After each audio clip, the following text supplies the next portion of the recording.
Good morning. આજે અમે કલરના નામ શીખશું. હેલો દર્શ. હેલો. ચલો દર્શ, તારે મને આમાંથી રેડ કલર ગોતી આપવાનો છે. રેડ કલર ગોતતો હા મૂકી દે. ક્યાં બોક્સમાં મૂકવાનું છે?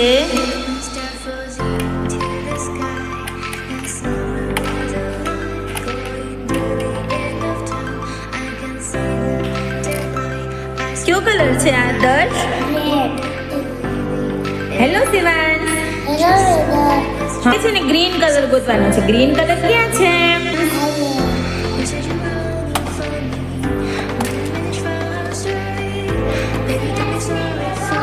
અરે વાહ, મૂકી દે બોક્સમાં. Very good. હાય પ્રિયાંક. હા ચલો પ્રિયાંક, આમાંથી છે ને તારે મને બ્લેક કલર ગોતી આપવાનો છે. બ્લેક કલર ક્યાં?